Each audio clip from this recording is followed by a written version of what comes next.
Good afternoon, all student class 10th biology. I am Ajay Grahari Mangalam inter college Musafir Khana. आज आप लोगों को मैं चैप्टर बता रहा हूँ आनुवांशिकता तथा जैव विकास। आनुवांशिकता और जैव विकास क्या है? पहले हम बात करते हैं आनुवांशिकता है क्या चीज़। प्राणियों में लक्षण पीढ़ी दर पीढ़ी, मतलब एक पीढ़ी से दूसरी पीढ़ी, प्राणियों में लक्षण का एक पीढ़ी से दूसरी पीढ़ी में जाना आनुवांशिकता कहलाता है। प्राणियों में लक्षण एक पीढ़ी से दूसरी पीढ़ी में जाना आनुवांशिकता कहलाता है। इसको हम दूसरी भाषा में कह सकते हैं विज्ञान की ऐसी शाखा जिसके अंतर्गत प्राणियों में लक्षण का एक पीढ़ी से दूसरी पीढ़ी में जाना आनुवांशिकता कहलाता है। अब उसके बाद हम बात करते हैं आनुवांशिकी क्या है। आनुवांशिकी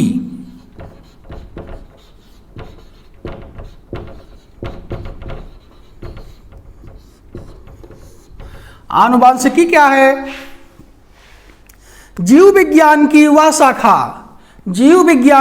शाखा जिसमें आनुवांशिकता और विभिन्नताओं का अध्ययन किया जाता है। जीव विज्ञान की वह शाखा जिसमें आनुवांशिकता एवं विभिन्नताओं का अध्ययन किया जाता है उसे आनुवांशिकी कहते हैं। और आनुवांशिकता प्राणियों में वे लक्षण जो एक पीढ़ी से दूसरे पीढ़ी में समयांतराल से जाते रहते हैं उन्हें आनुवांशिकता कहा जाता है। अब उसके बाद हम आपको बताते हैं जैव विकास क्या है। जैव विकास किसे कहते हैं? जीवधारियों में धीरे धीरे निरंतर व क्रमिक रूप से चलने वाली विकास की प्रक्रिया को जैव विकास कहा जाता है। अब आपको हम बताएंगे जीन किसे कहते हैं। आनुवांशिकता की वह इकाई जो पीढ़ियों में गुणों को आगे ले जाती है। आनुवांशिकता की वह इकाई जो पीढ़ियों में गुणों को आगे ले जाती है उसे क्या कहा जाता है? जीन कहा जाता है। यहीं पर आपको हम बता दे रहे हैं लिंग गुणसूत्र क्या है और ऑटोसोम्स क्या है। लिंग गुणसूत्र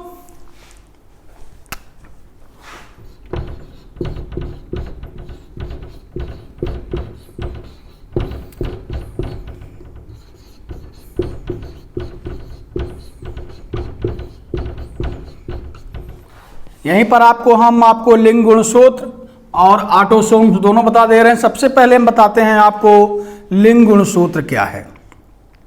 गुणसूत्रों का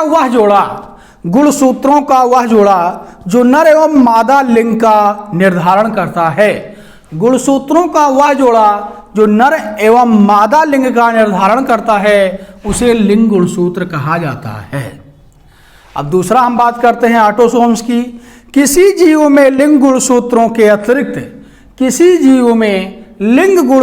के अतिरिक्त अन्य सभी गुणसूत्रों की उपस्थिति ऑटोसोम्स कहलाती है।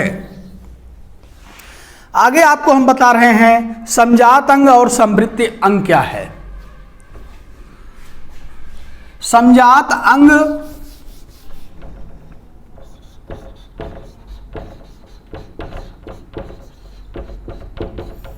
और समृद्धि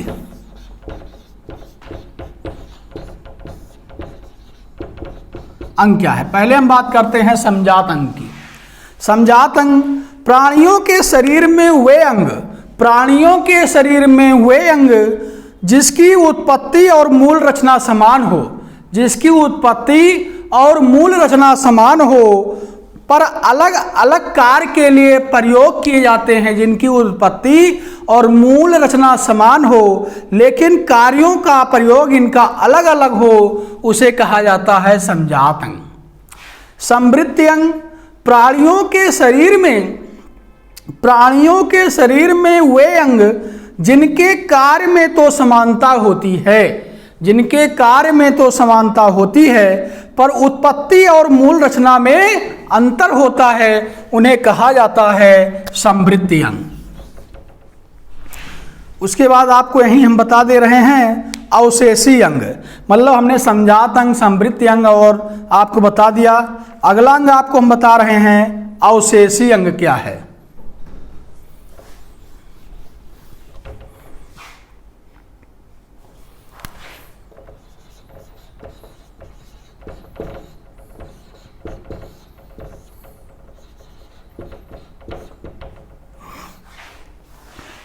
अवशेषी अंग शरीर में विद्यमान अंग जिनका